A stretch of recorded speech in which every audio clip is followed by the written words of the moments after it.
সাম্প্রতিক আমার আরেকটা ভিডিও দেখে অনেকেই বিশেষ করে দর্শকরা মন্তব্য করেছেন, যেমন ধরেন কয়েকটা সাক্ষাৎকার নিয়ে আমি কথা বলেছিলাম, তার মধ্যে প্রফেসর মোহাম্মদ ইউনূস, মেজর ডালিম, সেনা প্রধান, তাদের সাক্ষাৎকার সাম্প্রতিককালে বিভিন্ন মাধ্যমে প্রচারিত হয়েছে। সেই প্রেক্ষিতে আমি মেজর ডালিমের ইন্টারভিউটা নিয়ে বলেছিলাম যে একজন ইউটিউবারের সঙ্গে সাক্ষাৎকারে তাতে অনেক আহত হয়েছেন, আমাকে ব্যক্তিগতভাবে আক্রমণও করেছেন।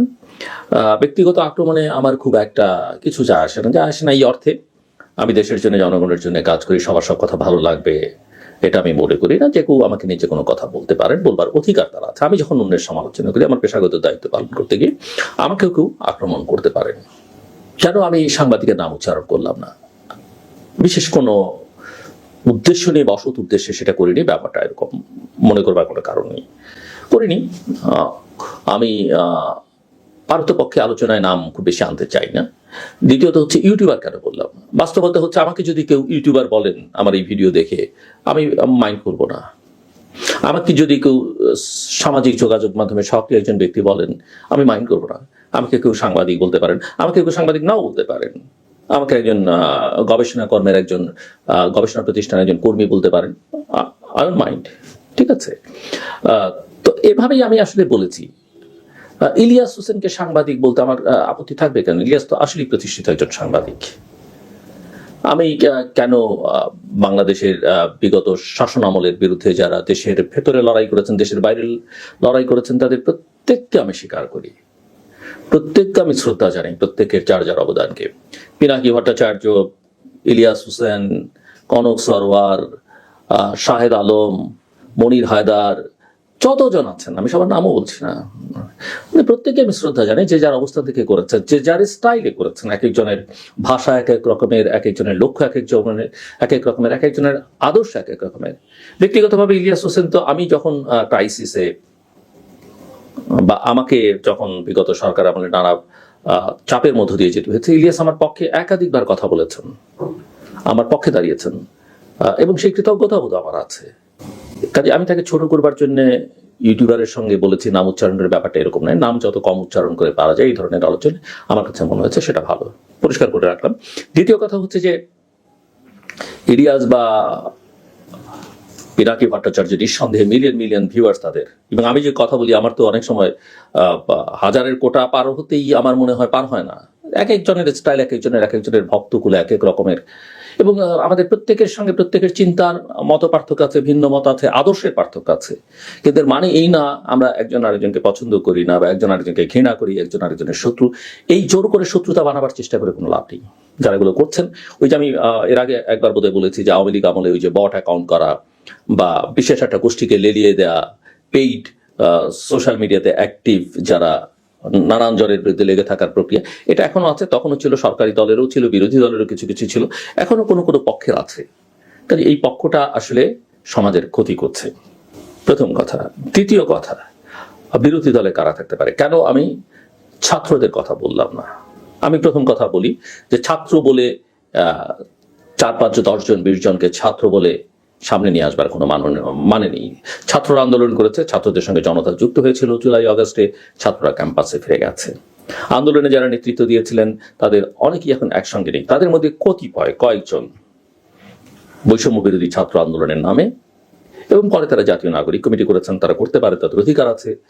তাদের 3 জন সরকারি উপদেষ্টা হিসেবে আছেন, থাকতেই পারেন, এবং সেটা প্রধান উপদেষ্টার এখতিয়ার, তিনি তাদেরকে উপদেষ্টা করেছেন। এবং একই সঙ্গে প্রধান উপদেষ্টা আবার বলেছেন তিনি তাদের কর্তৃক, অর্থাৎ ছাত্রদের কর্তৃক নিয়োগকৃত। যে যার মতো করে ব্যাখ্যা করতে পারেন, আমার তাতে কোনো আপত্তি নেই। ছাত্ররা রাজনৈতিক দল করতে চায়, ছাত্ররা বলতে ওই যে যাদের কথা বললাম, ওই উপদেষ্টারা বা এখন যারা জাতীয় নাগরিক কমিটিতে আছে তারা, বা বৈষম্য বিরোধী ছাত্র আন্দোলনের সমন্বয়ক হিসেবে জাতীয়ভাবে পরিচিত যে কয়টি নাম, তারা তাদের পক্ষে অনেকের কথা বলেন, বিপক্ষে অনেক কথা বলেন, আমি সেগুলোর মধ্যে যাচ্ছি না। তারা রাজনৈতিক দল করতে চায়, কখনো করতে চায়, কখনো করতে চায় না, কখনো নাগরিক কমিটি হিসেবেই থাকতে চায়। কিন্তু একটা অস্পষ্টতা, অস্বচ্ছতা আছে, ডিটারমিনেশনের অভাব আছে, যে কারণে আমি এটা বলেছি। এই ছাত্রদের অনেকে, এই ছাত্র নেতাদের কেউ আমার সঙ্গে অভ্যুত্থানোত্তর পরিস্থিতিতে দেখা করেছেন, আমার অফিস আমার সঙ্গে কথা বলেছেন। আমি তাদেরকে বলেছি যে আপনারা যে ভূমিকায় ছিলেন সেই ভূমিকা থাকাটাই বাঞ্ছনীয় ছিল, এবং সেই ভূমিকা থাকতে হলে সরকারের থেকে সেটা আপনারা করতে পারবেন না। সরকার একটা ভিন্ন জিনিস, ছাত্রদের রেকর্ড হচ্ছে অ্যান্টি এস্টাবলিশমেন্ট থাকা, কিন্তু আমাদের এরা এখন একটা হাইব্রিড জাতীয় ফর্মে চলবার চেষ্টা করছেন। সে কারণে আমার কাছে মনে হয়েছে যে আগামী নির্বাচনে তাদেরকে আমি কোনো শক্তি হিসেবে বিবেচনা করতে পারছি না। এখনো তারা কোনো রাজনৈতিক দল করেননি, তারা করবেন। অনেকে মনে করেন তারা নির্বাচনকে সে কারণে বিলম্বিত করতে চাইছেন। নির্বাচন বিলম্বিত করবার খুব একটা সুযোগ আছে বলে মনে হয় না। তবে নিঃসন্দেহে তাদের অবদান আছে, কিন্তু তারা অন্যদেরকে অস্বীকার করবার মধ্য দিয়ে নিজেদেরকে বিতর্কের মধ্যে জড়িয়ে ফেলেছেন। তারা আওয়ামী লীগকে বিদায় করেছেন সবাইকে নিয়ে, সবাই, শুধু তারা এক এক কৃতিত্বের দাবিদার হতে পারেন না, সেটা তারা করতে পারেন, কিন্তু একই সঙ্গে তারা বিএনপির বিরোধিতাও করছেন, যেটা করে তারা ইতিমধ্যেই প্রশ্নের মধ্যে পড়েছেন। অন্য কিছু রাজনৈতিক দল তাদের ঘনিষ্ঠ বা তাদের উস্কানি দিচ্ছে, এরকম কারো কারো কাছে মনে হয়, তো সেটা দিয়ে খুব বেশি ফল তারা পাবেন আমার কাছে মনে হয় না। রাজনীতি একটা কঠিন প্রক্রিয়া। ইমরান খানের মতো বিশ্বখ্যাত মানুষকে রাজনৈতিক দল করতে, ক্ষমতায় আসতে কত সংগ্রাম করতেছে, কত সময় পার করতে হয়েছে, সেটা ভাবতে হবে। বাংলাদেশে সেটা করতে হলে এটা এই ছাত্র নেতাদের চাইতে জাতীয় এবং আন্তর্জাতিকভাবে খ্যাতি সম্পন্ন মানুষ বহু চেষ্টা করেছেন, বাংলাদেশে কেউ দাঁড়াতে পারেনি। এমনকি প্রফেসর মোহাম্মদ ইউনূস 27 দিনের মাথায় রাজনৈতিক দল করতে গিয়ে নিজে গুটিয়ে নিয়েছেন। কাজেই এদের বয়স আছে, নিঃসন্দেহে এরা বড় রাজনৈতিক দলও বাংলাদেশে করতে পারে, কিন্তু নিজেরা ইতিমধ্যেই যেসব বিতর্কের মধ্যে জড়িয়ে ফেলেছেন নিজেদেরকে, সেটা তাদের জন্য একটু পথটাকে কণ্টকাকীর্ণ করবে বলে আমার ধারণা। তবে তারা যদি দীর্ঘমেয়াদী চিন্তা করেন, ক্ষমতার বাইরে গিয়ে দল করবার চেষ্টা করেন, তাহলে তারা দীর্ঘমেয়াদী সুফল পেতেও পারেন। কিন্তু এই নির্বাচনেই তারা কিছু একটা করে ক্ষমতায় চলে যাবেন বা বিরোধী দলে যাবেন, সেটা আমার কাছে মনে হয় না। এবং এখন পর্যন্ত রাজনৈতিক দল হিসেবে যেহেতু তাদের কোনো এন্টিটি নাই, কাজেই তাদেরকে আমি আলোচনার মধ্যে আনিনি। তারপরের বাস্তবতা যেটা, নির্বাচন তারা দীর্ঘায়িত করতে চাইছেন। অনেকেই বলছেন, অভিযোগ করছেন, বাংলাদেশের নির্বাচন এই সরকার যেহেতু ডেলিভারটা ঠিক মতো করতে পারছে না, ফাংশন করতে পারছে না, পারফর্ম করতে পারছে না, দ্রুত নির্বাচন দিতে হবে। ভারতকে আপনি পছন্দ করেন না করেন, তার বিরোধিতা করেন, তার পক্ষাবলম্বন করেন, what ever it is, what may comes, ভারতীয় সেনাপ্রধান এই যে দুদিন আগেই বললেন যে বাংলাদেশের সঙ্গে সার্বিক সম্পর্ক স্বাভাবিক হবে বাংলাদেশের নির্বাচিত সরকার ক্ষমতায় আসবার পরে। ভারত বুঝতে পারছে, যাই করুক না কেন, শেখ হাসিনাকে যেভাবেই তারা রাখবার চেষ্টা করুক না কেন, আওয়ামী লীগকে বাংলাদেশে খাওয়ানো তাদের জন্য এত দ্রুত সহজসাধ্য হবে না।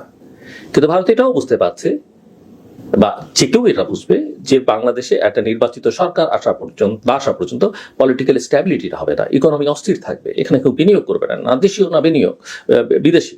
সে কারণে একটা নির্বাচন খুব দরকার। ভারত যখন বলছে, এর পাশাপাশি কিন্তু আরো একটা বিষয় মাথায় রাখতে হবে, যে ধারায় বাংলাদেশ চলছে, যে আদর্শিক ভিত্তি বাংলাদেশের এখন দাঁড় করাবার চেষ্টা হচ্ছে, যে ধরনের ন্যারেটিভ, ওই যে আমি বলছিলাম কিছুদিন আগে অন্ধকারের মুখ, বিদেশি কিছু শক্তি, 3টে দেশ, আমি এই মুহূর্তে নাম উচ্চারণ করতে চাই না, যারা এই যে 3-4 জন মানুষকে নানা রকমের উৎসাহ উস্কানি সহায়তা দিচ্ছেন, আবার তারা ছাত্রদের একটা অংশের উপরে ভর করেছেন, অ্যাডভাইজারি বোর্ডের কেউ এর সঙ্গে সংশ্লিষ্ট হয়ে পড়ছেন। এই শক্তিটাকে এখন পৃথিবীর অনেকেই অ্যাকসেপ্ট করতে চাইছে না, অনেকে ভীত সন্ত্রস্ত এদেরকে ঘিরে। এবং সেই শক্তিগুলো হচ্ছে যারা আসলে বিগত সরকারের পরিবর্তনটা চেয়েছিল, যেমন মার্কিন যুক্তরাষ্ট্র, যেমন ইউরোপিয়ান ইউনিয়ন, যুক্তরাজ্য। এরা খুবই কশাস, কেয়ারফুল এদের ব্যাপারে। এবং যেই কারণে আপনি লক্ষ্য করবেন যে এরা এখন চুপচাপ, দাতা গোষ্ঠী সহায়তা দেবার ব্যাপারে খুবই সতর্ক, শর্ত জুড়ে দিচ্ছে, আর সেই শর্ত পূরণ করতে গিয়ে মানুষের উপরে বোঝা বাড়ানো হচ্ছে। সরকার তার ব্যয় সংকোচন করছে না, সরকার সাধারণ মানুষের উপরে ভ্যাটের বোঝা চাপিয়ে দিচ্ছে। সো যুক্তরাষ্ট্র বা পশ্চিমা দেশগুলো যা কিছু হচ্ছে সেটা নিয়ে শঙ্কার মধ্যে আছে, আতঙ্কের মধ্যে আছে। এবং যে কারণেই লক্ষ্য করবেন, আপনারা জানেন যে পিটার হাস, যুক্তরাষ্ট্রের প্রাক্তন রাষ্ট্রদূত, বাংলাদেশের নির্বাচন গণতন্ত্র নিয়ে কতটা তৎপর ছিলেন। এবং পিটার হাস একটু আগেই, নির্ধারিত সময়ের আগেই চলে গিয়েছিলেন। যাবার পরে তার স্থলে ডেভিড মিলি, যিনি একসময় বাংলাদেশে ডেপুটি অ্যাম্বাসাডার ছিলেন যুক্তরাষ্ট্রের, তাকে বাইডেন সরকার বাংলাদেশের জন্য মনোনীত করে রাষ্ট্রদূত হিসেবে। কিন্তু সিনেটে তার শুনানি না হওয়ায়, এবং আমি যত ব্যক্তিগতভাবে জানি একজন সিনেটরের প্রবল আপত্তির মুখে মিলির ঢাকায় আসা আর হয়ে ওঠেনি। পিটার চলে যাবার পরে হেলেন লাফেভ, তখনকার ডিসিএমএ ডেপুটি চিফ অফ মিশন, তিনি চার্জ অ্যাফেয়ার্সের দায়িত্ব পালন করেন। হেলেনের বিকল্প হিসেবে, মানে হেলেনের পরে ডেপুটি চিফ অফ মিশন হিসেবে মেগান আসেন এখানে দায়িত্ব নিতে, এবং হেলেন আবার চলে যান। হেলেন চলে গেলে মেগান তার জায়গায় চার্জ অ্যাফেয়ার্স হিসেবে দায়িত্ব পালন করেন। বেসিক্যালি তিনি ডেপুটি চিফ অফ মিশন। কিন্তু যুক্তরাষ্ট্র এই সময়টাতে এখন বাংলাদেশে পাঠিয়েছে একজন চার্জ অ্যাফেয়ার্স, অর্থাৎ মেগান ডিসিএম হিসেবে কাজ করবেন। যুক্তরাষ্ট্রের একজন অবসরপ্রাপ্ত কূটনীতিককে বিশেষ দায়িত্ব দিয়ে, অর্থাৎ যুক্তরাষ্ট্র মিশনের নেতৃত্ব দেওয়ার জন্য সাময়িকভাবে পাঠিয়েছেন। এবং পিটার হাসের প্রকৃত উত্তরসূরি না আসা পর্যন্ত এই সাবেক কূটনীতিক ট্রেসি এন জ্যাকবসন ঢাকায় দায়িত্ব পালন করবেন। কি পালন করবেন? তিনি মূলত বাংলাদেশের সংস্কার প্রক্রিয়া, যেটা নিয়ে এখন কথাবার্তা হচ্ছে, সেটা এবং গণতান্ত্রিক উত্তরণের জন্য অন্তর্বর্তীকালীন দায়িত্ব পালন করবেন। অর্থাৎ যুক্তরাষ্ট্রের সামনে সংস্কার এবং গণতান্ত্রিক উত্তরণ, নির্বাচনের মধ্য দিয়ে ক্ষমতা হস্তান্তরের এই সময়টাতে, এবং এটাকে যুক্তরাষ্ট্র যেভাবে দেখতে চায়, করতে চায়, সেই দায়িত্বটা পালন করবেন।